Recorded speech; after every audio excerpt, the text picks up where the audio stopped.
Menurut studi terakhir, hampir 8% wanita mengalami eating disorder. Nah, eating disorder ini tuh sebenarnya ya penyebabnya tuh banyak banget. Tetapi tanpa kita sadarin, hal sesederhana kayak menimbang berat badan yang salah itu juga bisa mengganggu kondisi psikologis orang yang sedang berdiet.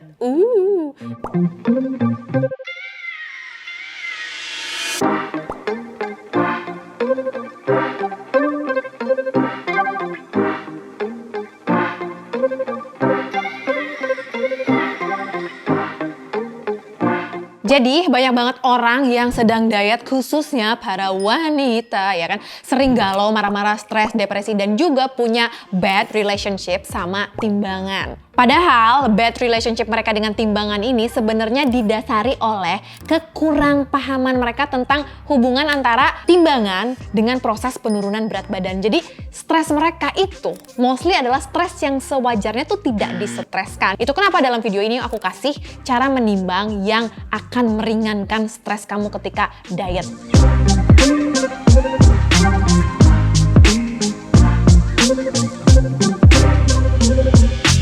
Nah, tapi sebelum aku kasih tahu kamu 5 cara nimbang yang idealnya tuh benernya bagaimana, kamu wajib tahu ini dulu, pokoknya wajib banget. Karena kalau nggak tahu ini, aduh nggak usah nimbang deh, nimbang kamu malah bakalan jadi bunuh diri, stres sendiri. Oke, apa satu halnya? Satu halnya ada di buku I Had Diet halaman 320. Yang udah punya, yuk dibuka. Karena aku yakin yang udah baca juga banyak yang lupa ya kan, dan banyak juga yang udah beli tuh belum baca. Bandel.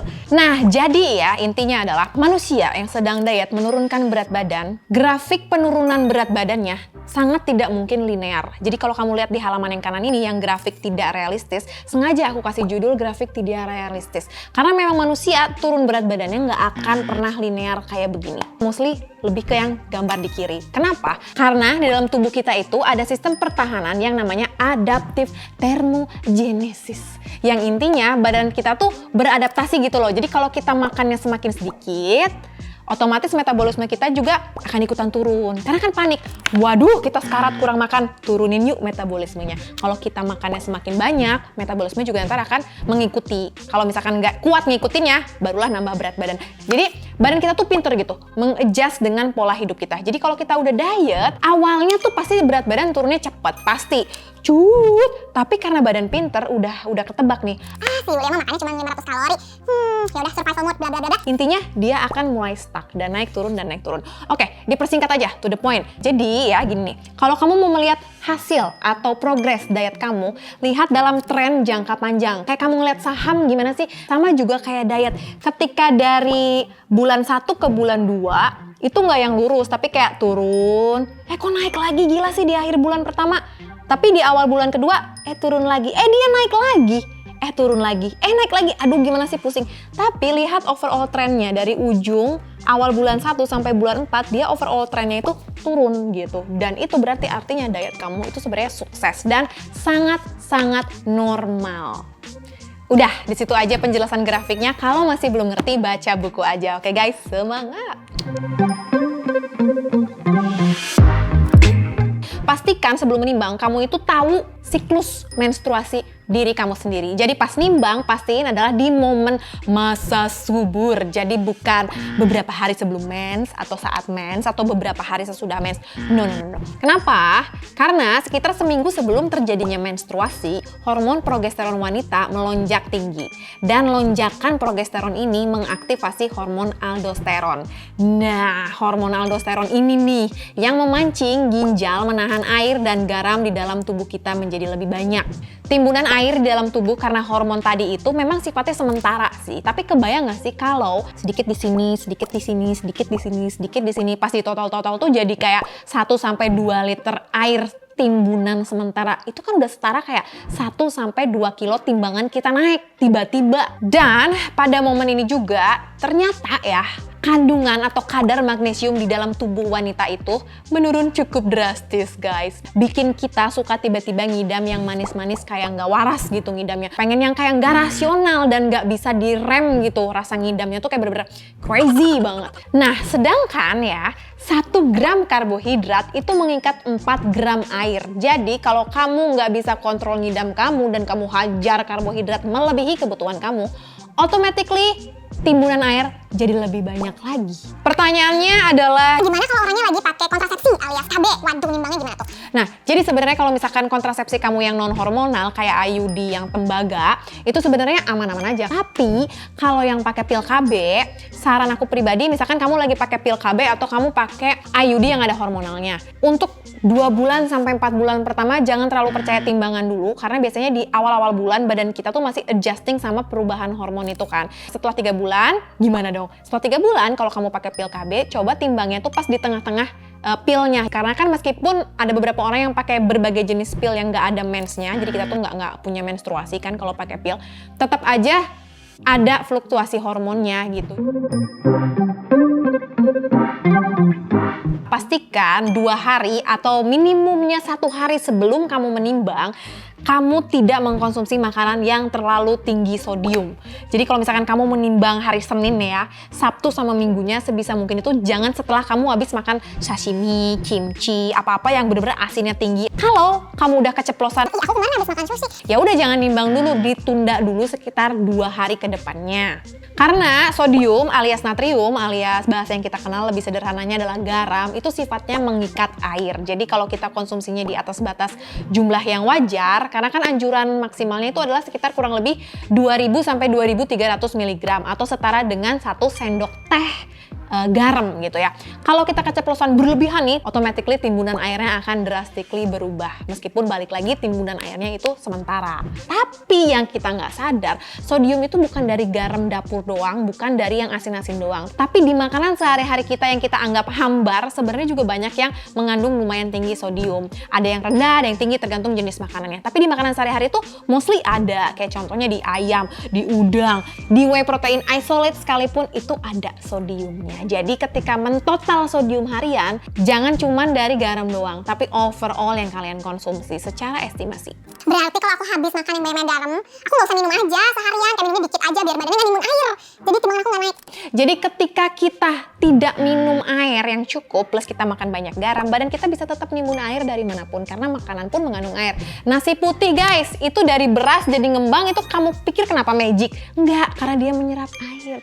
Semua yang kita makan sehari-hari, kacang-kacangan, sayuran, buah itu mengandung air. Jadi meskipun kamu tahan minum, kalau kamu makan, tetap aja dari makanan yang kamu makan itu airnya akan ditimbun di badan kamu.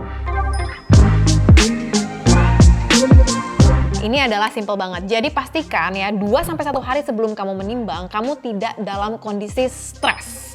Nah, stres ini tuh bisa stres apa aja. Jadi bisa stres fisik, bisa stres mental, bisa stres apa aja. Stres fisik contohnya apa? Misalkan 2 hari sebelum nimbang, kamu habis perjalanan jauh di mobil, itu kan badan kamu capek gitu kan. Apapun yang super ekstrim kayak overtraining workout misalkan, atau minum alkohol, itu juga stres buat badan. Stres mental itu banyak banget. Jadi stres mental nggak cuma depresi doang sayangku ya. Stres mental itu dari hal yang paling sederhana sekalipun sampai yang berat. Kayak contohnya sedih, galau, itu juga stres sebenarnya. Jadi ketika kita stres, itu kan hormon kortisol kita naik nih, just ya kan, ekstrim tanpa bisa kita kontrol. Nah ketika hormon kortisol kita itu lagi tinggi, itu juga ngaruh banget ke cairan dan juga garam di dalam tubuh kita.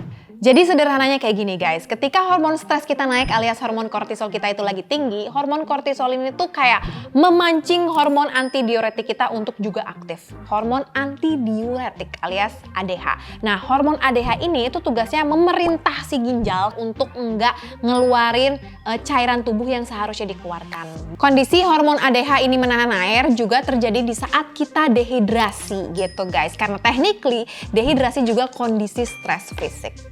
Jadi itu kenapa pentingnya mengontrol stres sebelum nimbang juga guys. Biar udah kamu stres ya kan, nimbang, berat badannya naik karena stres, tambah stres lagi, naik lagi airnya, nimbang lagi, ya udah kelar hidupnya gitu kan. Jadi meditasi dulu, yuk.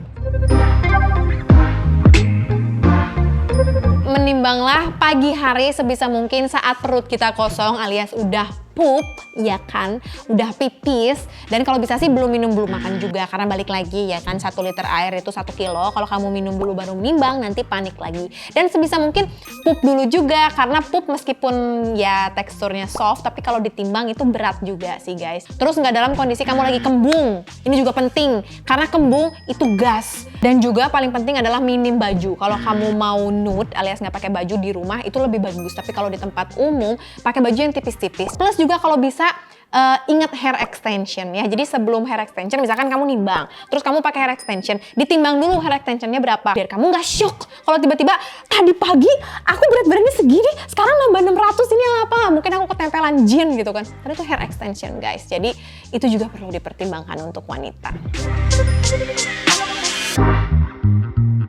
Tips menimbang kelima yang menurut aku adalah paling penting juga ya, sebisa mungkin kalian menimbang itu menggunakan timbangan digital yang bisa mendeteksi komposisi tubuh kamu alias BMI scale atau timbangan BMI. Alasannya kenapa harus pakai timbangan yang BMI scale? Karena itu adalah timbangan yang mendekati akurat. Jadi kenapa aku minta tolong kalian buat cari timbangan BMI itu? Karena kalau timbangan biasa kamu terpaku sama angka dan angka dan angka dan angka doang. Jawabannya ada di dalam buku I Hate Diet halaman 310 guys. Nih ya, lihat nanti aku kasih macro shoot-nya. Nah guys, dilihat ya, di sini ada 3 orang yang berbeda dengan masing-masing before after yang lumayan transformasinya heboh sih. Body fat-nya atau lemak tubuhnya tuh beda antara foto yang kiri dengan yang kanan. Kita lihat orang yang pertama dulu, namanya Kelsey. Orang ini tuh sama-sama memiliki berat badan 145 lbs atau kurang lebih setara dengan 65 kg kalau dalam kilogram. Tapi kalau dilihat dari fisiknya alias dari bentuk tubuhnya itu beda banget antara 65 kg yang kiri dengan 65 kg yang kanan. Gitu juga untuk perempuan yang satu lagi, namanya siapa ini? Britney. Britney ini yang kiri 145 lbs, yang kanan 145 lbs juga. Tapi bedanya yang di kiri perutnya lebih chubby, yang kanan lebih kayak kenceng banget gitu. Ini membuktikan kalau angka timbangan bukan tujuan. Jadi kalaupun angka kamu nggak turun, tapi bentuk tubuh kamu secara visual itu berubah, ya udah mending visualnya. Emang kalau kamu jalan-jalan angkanya kelihatan apa di sini? Aku 45 kilo guys, aku 45 kilo. Kan nggak kelihatan kan? Yang kelihatan kan komposisi tubuhnya. Lingkar perutnya kok singsetan. Kok pipinya tirusan gitu kan. Jadi sekali lagi kalaupun menimbang tetap nggak usah fanatik juga, karena kadang timbangan juga agak blow on gitu kan, namanya juga teknologi, jadi kita maklumin aja. Nah ini kenapa aku saranin kalian menggunakan timbangan BMI, karena ketahuan kayak lemak tubuh kamu tuh berapa kilo, otot kamu berapa kilo, tulang kamu berapa kilo, air kamu berapa kilo. Dan kalau kamu mau diet, please fokusinnya itu di fat loss, nurunin si lemaknya aja. Nah kendalanya kalau kamu menggunakan timbangan biasa ya, terus berat badan kamu turun nih 2 kilo, kamu joget-joget, taunya pas dicek sama BMI scale yang turun otot, mampus, itu salah justru, itu kacau, metabolisme kamu berantakan, diet kamu bakalan lebih repot. Sebenarnya kamu nggak sukses, cuman karena kamu pakai timbangan yang biasa, kamu main pukul rata, turun 2 kilo aku sukses. Tapi kalau pakai yang scale BMI scale, kamu akan lebih kritis lagi gitu loh. Jadi ketika body fat kamu turun tapi muscle kamu naik, kamu akan lebih relax. Oh iya sih, angka timbangannya sama, tapi fat aku turun. Gitu, kamu akan jadi lebih manusiawi. Itu aja sih fungsi pentingnya untuk psikologi kamu. Nah, pertanyaannya dapat timbangannya di mana nih? Sebenarnya ya di e-commerce banyak. Nggak ada budgetnya gimana dong? Biasanya di tempat gym yang agak medium tuh besar tuh biasanya ada, cuman beda-beda merek. Kadang di beberapa klinik juga ada. Tapi sebenarnya zaman sekarang beli juga bisa sih. Cuman ya itu dia, semakin murah, semakin sering ngehang, semakin cepat rusak, dan kadang tingkat akurasinya suka gitulah ya. Jadi coba cari di sekitar kalian dulu, tanya teman kalian, siapa tahu ada. Guys, ini closingnya penting banget dengerin. Jadi buat kalian yang masih mau diet, sebener-benernya angka timbangan itu nggak penting sama sekali. Bukan nggak penting sama sekali ya, alias bukan segala-galanya gitu loh. Kalau kamu masih mengukur progres diet kamu hanya semata-mata dari angka timbangan, aduh sayangku kamu jadul. Itu kayak angkatan baheula gitu ya. Kalau angkatan zaman now, kita tuh udah lihatnya body komposisi, udah lihat lingkar badan, udah lihat di cermin, lebih ke physical transformation-nya. Jadi guys, udah ya itu aja supaya kalian dietnya nggak stres. Jangan lupa baca buku I Hate Diet yang udah beli. Aku tahu kalian banyak, tapi masih ada yang suka males baca. Yuk dibaca yuk. Let's go. Ini simple kok, bahasanya ringan. Selamat membaca.